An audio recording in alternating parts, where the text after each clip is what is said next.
لا إله إلا الله محمد رسول الله لا إله إلا الله محمد رسول الله.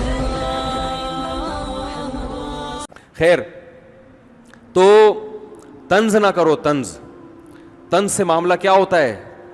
طنز تو جب لڑائی کرنی ہے پھر طنز ہے. وہ بھی ایک موقع آتا ہے کہ جب پھر تانے طبیعت سے دیا کرو. جب پھڈا ہی کرنا ہے, اب توڑنا ہی ہے, تو پھر چلے گا نا طنز. تو حتی الامکان, اسی وجہ سے میں اس کا بالکل قائل نہیں ہوں جوائنٹ فیملی کا اس زمانے میں, کیونکہ پتہ ہی نہیں چل رہا ہوتا. جو مظلوم ہوتی ہے وہ ظالم بنی ہوئی ہوتی ہے, جو ظالم ہوتی ہے وہ مظلوم بنی ہوئی ہے, تو پتہ ہی نہیں چل رہا ہوتا. بھائی تمیز سے الگ رکھو, اماں کو ملاؤ, جیسے ہی لڑنے لگو بولو اماں آپ کا گھر وہ ہے, آپ کا گھر وہ ہے. پھر بھی جوائنٹ فیملی ایک اللہ کی نعمت ہے, بشرطے کہ تمیز سے رہیں. کہ جب بھی ہمارے گھر میں بہو آتی ہے نا, تو میں اپنی بیگم کو سمجھا دیتا ہوں, اس پہ طنزیہ لہجہ کبھی بھی نہیں, چاہے کتنی غلط ہو, طنز نہیں کرنا ہے. اب بہویں بھی آج کل مارکیٹ میں ایسے آ رہی ہیں جن کو روٹی پکانا کھانا بہت طبیعت سے آتا ہے, ان کو پکانا بالکل بھی بولو نہیں ہے. کھلا دو آپ کھا جائیں گی, حالانکہ ڈائٹنگ پہ ہوتی ہیں پھر بھی کھا جائیں گی, ٹھیک ہے نا. پکانے کا ان کو پتہ ہی نہیں ہوتا.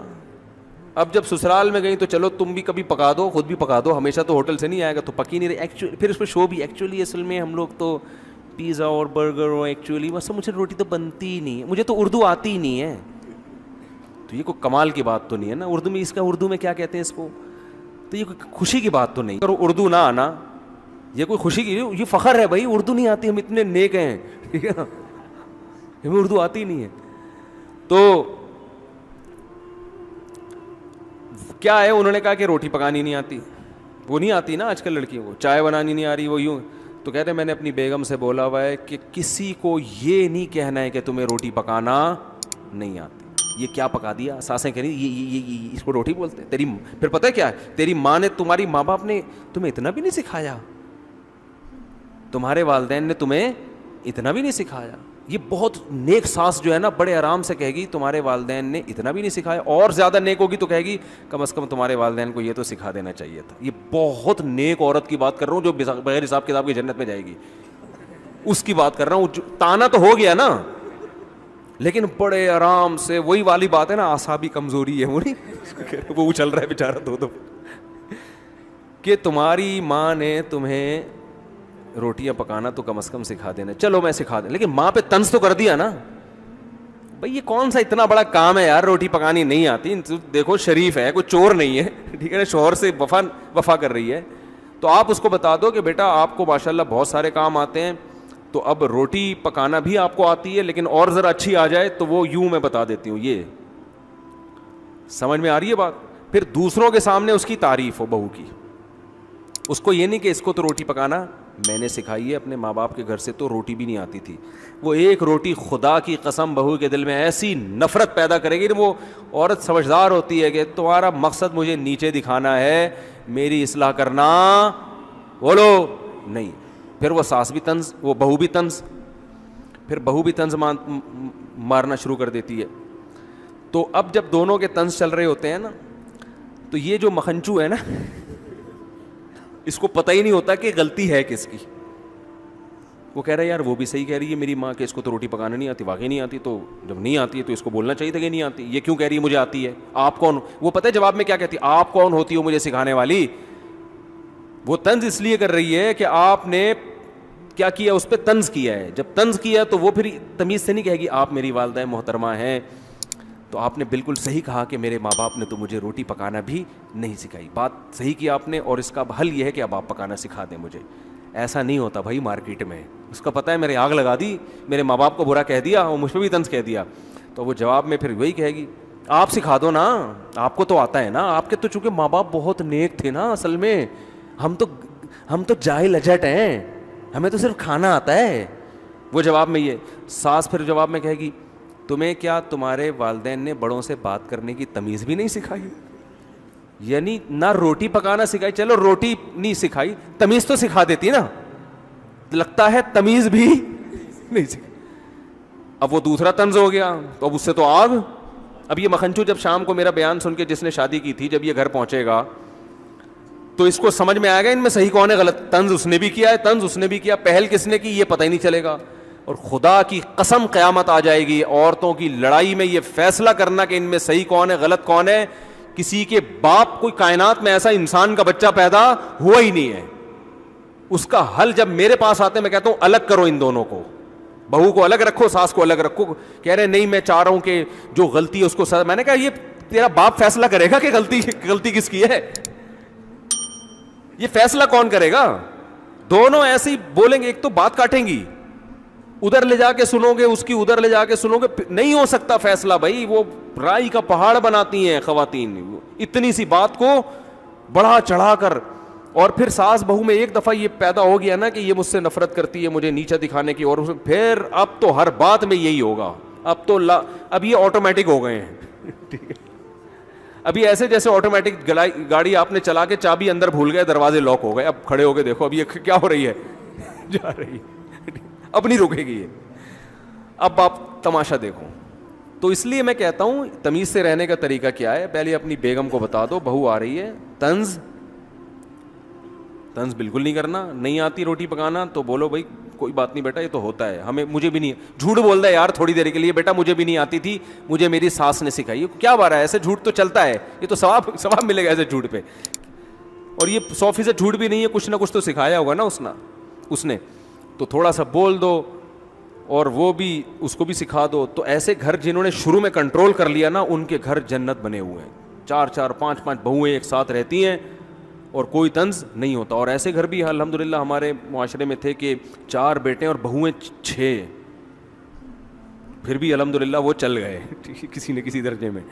خیر, تو طنز نہ کرو. طنز سے معاملہ کیا ہوتا ہے؟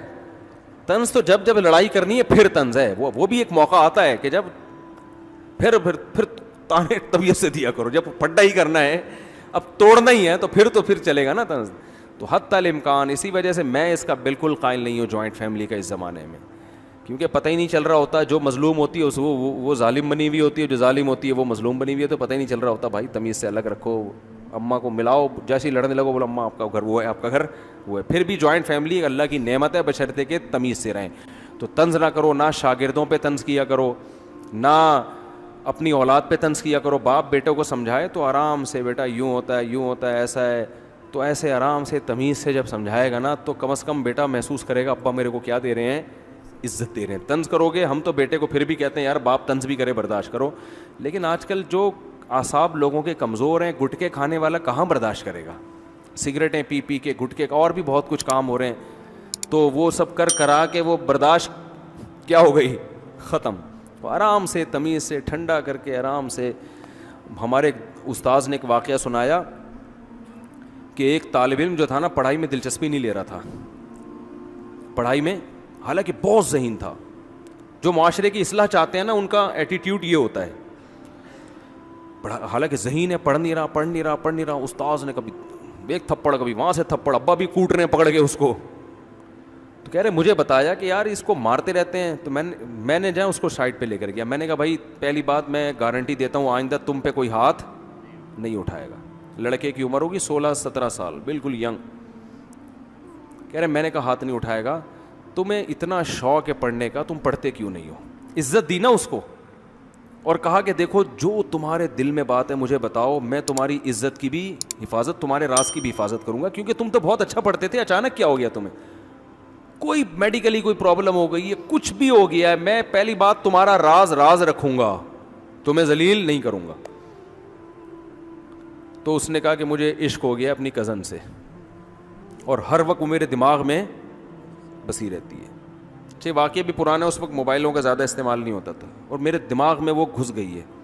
مجھے ہر وقت اس کے خیالات آتے ہیں, ہر وقت اس سے ملنے کا شوق. اور میں یہ بات اپنے باپ سے نہیں کر سکتا, کیونکہ ہمارے گھر کا ایسا ماحول نہیں ہے کہ ابا سے کہیں ابا مجھے فلانی سے عشق ہو گیا. ابا کہہ کہ چماٹ لگایا, کم بات اپنی عمر دیکھ تجھے پڑھنے کے لیے میں نے بھیجا ہے اور عشق ہو گیا, تو مولوی بن رہا. مدرسے کا طالب علم تھا, تو مولوی بن رہا ہے. تو اب کیا کیا کہ مدرسے کا تھا, پتہ نہیں کالج کا تھا, مجھے صحیح یاد نہیں ہے. واقعہ یہ ہو گیا کم از کم 20 سال پرانا. تو انہوں نے اس کو جا کے سمجھایا. انہوں نے کہا کہ کوئی بات نہیں, میں تمہارے والد سے بات کرتا ہوں. اس نے کہا نہیں آپ بات کریں گے ابا غصے میں آ جائیں گے. انہوں نے کہا چھوڑو یار, ابا کو جا کے سمجھایا دیکھو یہ اچھا بھلا لڑکا ہے, اتنے شوق سے پڑھ رہا تھا, یہ بندہ 2 نمبر نہیں ہے. ایک تو سست ہوتا نا اس کمبخت کا تو کوئی علاج ہے ہی نہیں. سست کو تو تھپڑ ماریں گے نا تو وہ اور پڑ جائے گا کہ اب تو میرے زخم ہو, میرے تو تکلیف درد ہو رہا ہے, ٹھیک ہے, میں تو اب اٹھ ہی نہیں سکتا. تو اب یہ کہ غلط ہو گیا لیکن عشق ہو گیا ہے, تو آپ اپنے خرچے پہ اس کی شادی کرا دیں وہاں پہ. اگرچہ یہ جاب نہیں کر رہا لیکن آپ کا بچہ دوبارہ سے پڑھائی میں دلچسپی لے گا, کوئی بڑا ڈاکٹر بن جائے گا, بڑا انجینئر بن جائے گا, کیونکہ سب استاذ اس کی گواہی دے رہے ہیں کہ یہ پڑھنے میں بہت ایکسٹرا آرڈینری ذہین ہے, یہ محنتی بھی اور ذہین بھی. اب فالٹ یہ ہو گیا ہے تو آپ اپنے خرچے پہ کر دیں. جب یہ کمانا شروع کرے گا تو کھلائے گا نا بیوی کو. کوئی لوفر قسم کا لڑکا تو یہ ہے نہیں کہ آپ کے ذمہ داری پہ چھوڑ کے بھاگ جائے. تو اگر آپ کر لیں تو فائدہ ہوگا. اتنا کہہ رہے ہیں, اس کو سمجھایا, اس کے ابا راضی ہو گئے, ابا نے اپنے خرچے پہ شادی کر لی. کہہ رہے ہیں دوبارہ سے اتنا ماشاءاللہ پڑھ کے دیا, وہ اتنا ذہین, اس کے دماغ سیٹ ہو گیا نا, سیٹنگ پہ آ گیا. ہاں وہ رشتے سے انکار کر دیتے, وہ لڑکی والے راضی نہ ہوتے تو پھر لڑکی والوں سے ریکویسٹ کی جاتی, پھر بھی راضی نہ ہوتے, پھر چترول بنتے تھے. بیٹا جب نہیں دے رہے تو اب تو ہٹانا وہاں سے دماغ. یہ تھوڑی کہ کوئی بھی کسی پہ لٹو ہو جائے تو بس وہ ہو گیا تو مل جائے گی, نہیں. عمل الانسان ما تمنا, اللہ قرآن میں فرماتے ہیں انسان کو ہر محبوب چیز نہیں ملتی, کچھ مل جائیں گی, کچھ میں صبر کرنا پڑے گا. تو ورنہ تو ساری دنیا کی سیٹنگیں اگر کامیاب ہو رہی ہوتی تو یہ ڈیٹنگ پوائنٹ اور چھپ چھپ کے ملاقاتیں کیوں ہوتی؟ جہاں پسند آئی پیغام بھیجا, ابا نے کہا لیا. ایسا نہیں ہوتا. ابا درمیان میں کباب میں ہڈی, اماں کباب میں ہڈی, پھر آپ کے ابا راضی ہو گئے تو پھر ان کے ابا ہڈی, ان کی اماں ہڈی, اتنے سارے ہڈے درمیان میں ہول سیل کے حساب سے پڑے ہوئے ہیں, اور اتنے کانٹے ان کو عبور کر کے کبھی مل جائے گا کبھی نہیں. تو جب نہیں ملا تو پھر وہی ہمارا فلسفہ, کہیں اور ٹرائی کرو بھائی, ٹھیک ہے نا. یہ نہیں کہ اس کے یہ جو کہتے ہیں نا میں تمہارے انتظار میں 20 سال بیٹھا رہوں گا, یہ پاگل آدمی ہے, بے وقوف آدمی ہے, یہ پاگل ہے, یہ کچھ بھی نہیں کر سکتا دنیا میں, ٹھیک ہے نا. 20 سال میں تو تمہارے بچے 20 سال کے ہو جائیں گے. اللہ کے بندے چھوڑ دے, ہٹا اس کو دماغ سے, نکال کہیں اور کر. اب جو دل میں جو جلن ہو رہی ہے وہ جلن خود بخود ختم ہو جائے گی جب اس سے تعلق چھوڑ دو گے. کوئی بھی خبر میں لے کے محبتوں کو نہیں جاتا. تو جو اصل بات جہاں سے شروع ہوئی تھی بس ختم کرتا ہوں. اگر تمیز سے کام کیا جائے نا, بہت سارے کام, بڑے بڑے مشکل مسئلے حل ہو جاتے ہیں. اور اگر یہی ہفڑ دفڑ اور تمیز نہیں ہے, ادب نہیں ہے, تو میرے بھائی بنے ہوئے مسئلے بھی کیا ہو جاتے ہیں. میں نے گھروں میں محبتیں تھیں, ذرا سی بات پہ تلواریں نکلتی ہوئی دیکھیں, وہ بندوقیں نکلتی ہوئی, تمیز نہ ہونے کی وجہ سے. تو تمیز سینٹر ایک ہم سب کو کھولنا چاہیے جس میں ہم سب تمیز سیکھیں. خیر, میں نے اپنے ایک بہت سینئر استاد سے طلاق کا ایک مسئلہ آیا تھا. شراب میں کسی نے لکھ کے طلاق دی تھی, شراب پی کے کسی نے لکھ کے طلاق دی تھی, اور اس کو کہنا تھا میرا ہوش نہیں ہے. تو اصل مسئلہ تو کہ شراب پی کے اگر کوئی زبان سے طلاق دیتا ہے تو ہو جاتی ہے, اور اس کے نہ ہونے پر یاد رکھو کوئی دلیل نہیں ہے. کیونکہ میرا یہ کلپ جیسے ہی جائے گا بہت سے لوگ حدیثیں پیش کرنا شروع کر دیں گے کہ نشے میں طلاق نہیں ہوتی. ایسی کوئی حدیث نہیں ہے کہ نشے میں طلاق نہیں ہوتی ہے. یہ حدیث میں یہ آتا ہے کہ اغلاق میں طلاق نہیں ہوتی, جب تالا پڑ جائے عقل پہ تو اس سے سوتا ہوا آدمی مراد ہے, یہ دیوانہ مجنون مراد ہے. جو شخص شراب پیتا ہے اسے یہ کمبخت کو پتہ ہوتا ہے کہ میں بیوی کو طلاق دے رہا ہوں, ٹھیک ہے نا, ماں کو نہیں دے رہا ہوتا, بیوی کو. تو ایسے, اور پھر شراب کی حالت میں شریعت نے کسی عمل میں ہمیں معاف نہیں کیا. شراب کی حالت میں آپ کسی کو چاقو مار دیں, قصاص لیا جائے گا آپ سے, حالانکہ قصاص معمولی شبہات سے ساقط ہو جاتا ہے. جرم کی نوعیت ذرا سی کم ہو تو قصاص نہیں ہوتا, قتل نہیں کیا جاتا. زنا کر لیں تو کوڑے. شراب پی کے اگر کوئی بدکاری کرے گا نا تو اس کو کوڑے لگیں گے. حالانکہ زنا کی جو حدود ہے نا, زنا کی حد معمولی سے شبہ سے کیا ہو جاتی ہے, بولو, ساقط ہو جاتی. مثال کے طور پر ایک آدمی نے کسی عورت سے زنا کیا اور بولا کہ یہ میری بیوی ہے, اور اس پہ جو ہے وہ گواہ پیش کر دیے اس نے. اب گواہ جھوٹے ہیں سچے ہیں, لیکن وہ تو ایک الگ مسئلہ ہے کہ بیوی ہے یا نہیں ہے, لیکن کم از کم زنا کی حد جاری نہیں ہو سکتی کیونکہ قاضی کو کیا ہو گیا ہے, شبہ پیدا ہو گیا, یار یہ ہے بھی کہ نہیں ہے. تو یہ حدود معمولی سے بھی کہیں جرم کی نوعیت میں کچھ کمی ہو یا شبہ ہو تو یہ کیا ہو جاتا ہے, حد ساقط ہو جاتی ہے کہ بھئی بہت بڑی سزا ہے نا, ذرا سا بھی شبہ ہو, یعنی اس کے جرم کی نوعیت میں ذرا سی بھی کمی ہو تو حد ساقط. اب ایک آدمی شراب پی کے زنا کرتا ہے تو وہ کہہ سکتا ہے کہ جج صاحب میں تو پی کے ٹن ہو گیا تھا, مجھے تو پتہ ہی نہیں تھا, میں شادی شدہ ہوں, یہ غیر شادی شدہ, مجھے تو نہ یاد تھا. تو کسی کا بھی مذہب نہیں ہے کہ اس پہ زنا کی سزا جاری نہیں ہوگی. یار اس بیچارے کو کیا پتا, کوڑے پڑیں گے. زنا شادی شدہ ہے تو رجم ہوگا, کنوارا ہے تو کوڑے پڑیں گے. تو یہ اسلام نے شراب پی کے جب آپ کوئی عمل کرتے ہیں تو اس کا بالکل اعتبار کیا نہیں ہے. بعض لوگ اس پہ یہ دلیل دیتے ہیں کہ کلمہ کفر اگر کوئی شخص کہہ دیتا ہے, وہ جبری طلاق میں کہتے ہیں, احناف کے یہاں جبری طلاق بھی ہو جاتی ہے کہ اگر مار پیٹ کے کسی نے زبان سے طلاق نکلوا لی پھر بھی ہو جائے گی. تو یہاں بھی یہ دلیل دی جاتی ہے کہ وہ تو اپنے اختیار سے نہیں دے رہا, وہ تو مجبور ہے, اور اس پہ تو عقل کے دروازے کیا ہو گئے ہیں, بند. حدیث میں آتا ہے نا اغلاق میں طلاق نہیں ہوتی, تو عقل کے دروازے اس پہ بند نہیں ہو گئے. بہت ہوشیاری سے اس نے ایک کام یہ کیا ہے کہ کوڑے سے بچنے کے لیے اس نے کیا کر دیا, اگر بے وقوف ہوتا تو ہڈیاں توڑوا دیتا. صحیح ہے نا. گن پوائنٹ پہ بھی طلاق ہو جاتی ہے, بندوق رکھی یہاں پہ, تو ڈاکو کہہ رہے ہیں طلاق دو اس کو ورنہ مار دیں گے. تو آپ کی عقل بند نہیں ہوئی ہے, آپ کو پتہ ہے کہ بھائی بیوی ایک طرف اور ایک طرف زندگی, تو عقل کا تقاضا یہ ہے کہ بیوی تو دوسری مل جائے گی, ٹھیک ہے نا, لیکن جان گئی تو یہ بھی کسی کام کی نہیں رہے گی, بیوہ ہو جائے گی. تو بہت ہوشیاری کے ساتھ آپ کہتے ہو بھائی مجبوری ہے کہ ابھی جان بچاؤ, بیگم کو فارغ کرو. تو زبان سے اگر جبری طلاق دے دی تو ہو جاتی ہے. اس کے نہ ہونے پر قرآن و سنت میں کوئی دلیل نہیں ہے, کوئی دلیل نہیں ہے. ہاں آپ یہ کہہ سکتے ہیں عورت کا قصور کیا ہے بیچاری کا, اس کو کیوں سزا دی جا رہی ہے. تو طلاق میں یہ نہیں دیکھا جاتا کہ قصور ہے یا نہیں ہے. ایک آدمی بیٹھے بیٹھے بیوی کو طلاق دے دے تو نقصان ہو گیا نا عورت کا, لیکن اس کا کوئی قصور ہے, کوئی قصور نہیں ہے اس کا, لیکن پھر بھی ہو گئی, ویسے ہی کو دے دے. تو یہ تو دنیا میں ظلم ہوتا ہے نا, تو اس کی سزا پھر دنیا میں بھی ملتی ہے اور آخرت میں بھی. اگر کسی نے بندوق کی نوک سے آپ سے طلاق دلوائی ہے تو غلط کیا ہے, اس کو کوڑے بھی لگیں گے, اس کو سزا بھی ملے گی. اور اگر ایک آدمی کا یہ فیشن بن چکا ہے تو اس کو قتل بھی کیا جا سکتا ہے, جج اس کو قتل کر دے گا, ابھی تو گھر اجاڑ رہا ہے, اور بھی اس سے جرمانہ لیا جائے, جو مہر وغیرہ اس سے لیا جائے گا. تو اور اس میں بچنے کا ایک ہیلا بھی ہے کہ اگر کوئی بندوق سے طلاق دلوانا چاہے نا تو ایک تدبیر بھی ہے, تو وہ میں نہیں بتاتا, پھر لوگ اس کا ناجائز فائدہ بھی اٹھاتے ہیں. کیونکہ بعض دفعہ عورت پہ ظلم بہت ہو رہا ہوتا ہے تو اس میں پھر جبری طلاق کے علاوہ کوئی راستہ ہوتا نہیں ہے, اتنا ظلم ہو رہا ہوتا ہے. عدالتیں شریعت کے مطابق خلا دے نہیں رہی ہیں اور وہ کمبخت طلاق بھی نہیں دے رہا, وہ مار رہا ہے, سگریٹ سے جلا رہا ہے. تو ایسے موقع پہ یہی آپشن رہ جاتا ہے کہ اس کمبخت کو مار پیٹ کے نا اس کے منہ سے طلاق نکلواؤ. ایسے واقعات ہوئے تو پولیس کو بلاؤ, اس کو چترول لگائے گی, اس کے اچھے بھی دیں گے. سمجھ رہے ہو, کیونکہ عدالتوں تو نہیں خیال کرتی. تو بعض لوگ اس پہ یہ کہتے ہیں کہ جبرن جب کلمہ کفر کہنا معاف ہے, جب آپ نے گن پوائنٹ پہ کسی نے کلمہ کفر زبان سے نکال لیا تو کفر جب اتنا بڑا جرم ہے وہ معاف ہے, تو طلاق معاف کیوں نہیں ہے؟ سمجھ رہے ہیں کہ نہیں سمجھ رہے بھائی؟ قرآن کہتا ہے کسی نے تمہیں قتل کی دھمکی دی اور کہا کہ کافر ہو جاؤ, اور تم نے زبان سے کلمہ کفر کہہ دیا, زبان سے کیا کہہ دیا؟ کلمہ کفر, جان بچانے کے لیے. تو قرآن کہہ رہے اللہ معاف کر دے گا, تم کافر نہیں ہوگے بشرطے کہ دل میں مومن ہو, کیونکہ یہ مجبوری میں کہہ رہے ہو, خوشی سے تھوڑی دے رہے ہو. سمجھتے ہو کہ نہیں سمجھتے ہو؟ تو لوگ کہتے ہیں جب کلمہ کفر اتنا بڑا جرم ہے جو گن پوائنٹ پہ جب وہ اللہ نے معاف کر دیا تو طلاق تو اس سے کم درجے کی چیز ہے. تو یہ خوب سمجھ لیں کہ ایمان کا تعلق دل سے ہے, زبان دل کی عکاس ہوتی ہے. اس لیے عام حالات میں شریعت نے زبان کو دل کا ترجمان بنایا ہے کہ جو زبان سے کہے گا وہی, اور عام حالات میں اسلام نے رکن بنایا ہے کہ اقرار باللسان, جب تک اقرار باللسان نہیں ہوگا محض دل سے ایمان کافی نہیں ہے.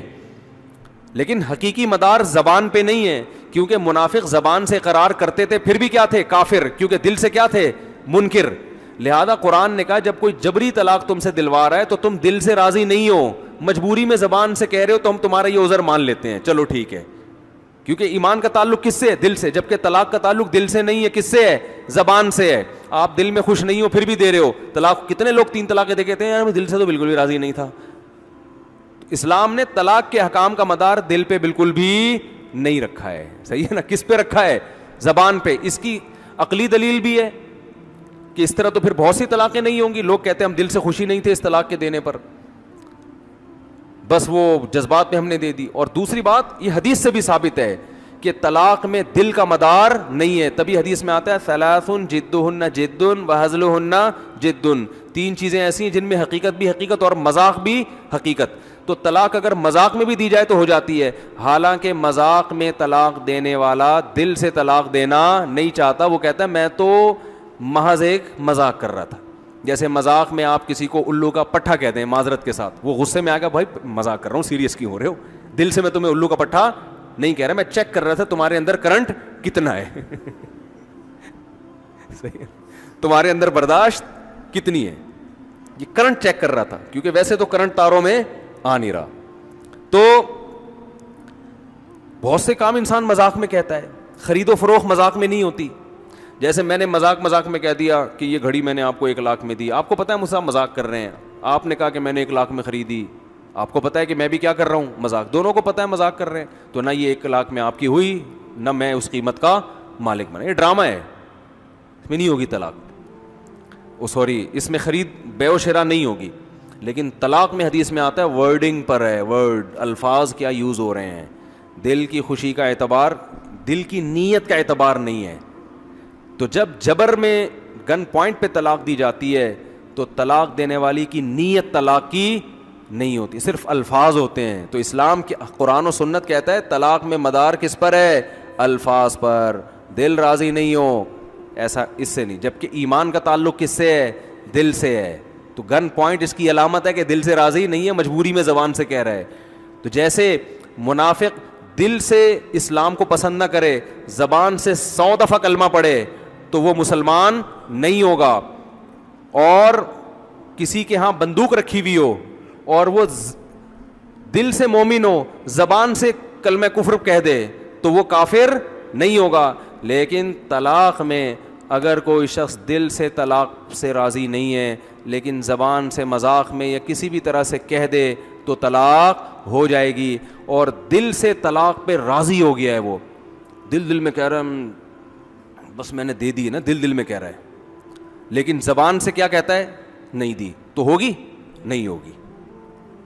زبان سے دے گا, زبان سے نہیں دے رہا تو نہیں ہوگی. صاف پتہ چلتا ہے کہ طلاق کے حکام کس پہ چلتے ہیں بھائی, زبان پہ. سمجھتے ہوگے نہیں سمجھتے, اس لیے جبری طلاق بھی ہو جاتی ہے. اور سعودی عرب کی عدالتیں تو ان کے علماء فتویٰ دیتے ہیں کہ جبری نہیں ہوتی کیونکہ حنبلی فقہ کو فالو کرتے ہیں, لیکن عدالتیں جبراً صبح و شام طلاقیں دلوا رہی ہوتی ہیں کیونکہ ان کے پاس اس مسئلے میں فقہ حنفی کے علاوہ کوئی راستہ ہے نہیں. کیونکہ جب ظالم مردوں کے کیسز آتے ہیں نا تو عدالت کہتی ہے 2 طلاق دو. جب پتہ چل جاتا ہے نا ظالم ہے تو سعودیہ کی عدالت کہتی ہے 2. وہ کہہ رہا ہے تو میں نہیں دے رہا, تو اس کو شرطے ورتے کھڑے ہوئے ہوتے ہیں, 2-4 سعودی شرطیں آنکھیں دکھاتے ہیں, وہ دیتا ہے. عدالت تو جبری کر رہی ہوتی ہے نا, اس کو پتہ ہے جیل میں ڈال دیں گے. تو وہاں سب جبری طلاقیں ہو رہی ہیں, وہاں کوئی نہیں کہتا کہ جبری طلاق نہیں ہوتی. ہمارا بس خون پیا ہوا ہے کہ تم اندھے مقلد ہو, تم قرآن و سنت کو فالو نہیں کرتے. حدیث میں تو آتا ہے لا طلاق ولا عتاق فی اغلاق, حدیث میں یہ کہیں بھی نہیں, اغلاق کا مطلب آپ اپنی طرف سے کر رہے ہو یہ. اور ایک روایت میں آتا ہے کہ ایک صحابیہ نے وہ ایک اپنے شوہر کے سینے کے چڑھ پہ نا, سینے پہ چڑھ کے چھورا رکھ دیا. یہ روایت بتاتے ہوئے ڈر لگتا ہے کہ کر نہ لیں کوئی خاتون نے, چھورا رکھا, بولا مجھے طلاق دو, اس نے دے دی بیچارہ, 3 طلاقیں دے دی.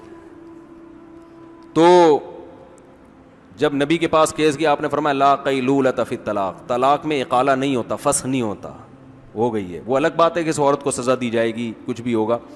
تو بعض علماء اس حدیث کی سند پہ کلام کرتے ہیں کہ یہ حدیث کی سند ٹھیک نہیں ہے, لیکن ایسا نہیں ہے کیونکہ ابھی اس کا موقع نہیں ہے, تو پھر اس پہ کسی وقت, لیکن روایت بھی ہمیں ملتی ہے. اس روایت کو ضعیف بھی قرار دے دو تو باقی تو وہ جو حدیث تو ہے نا کہ 3 چیزیں مذاق میں بھی کیا ہیں, حقیقت ہیں. تو اس سے پتہ چلتا ہے کہ اس میں شریعت نے زبان پہ مدار. نکاح بھی ایسا ہی ہے, آپ دل سے راضی نہیں ہو نکاح کرنے پر, لیکن قاضی نے جب کہا کہ قبول ہے بول لے, تو آپ نے بولا قبول ہے, ہو گیا قبول ہے, آپ کی بیوی بن گئی ہے. اب طلاق دو گے تو مہر دینا پڑے گا. آپ بولے گا میں تو, مجھے بالکل خدا کی قسم اتنا افسوس ہو رہا ہے نا, کہو گے آپ کو افسوس ہو یہاں.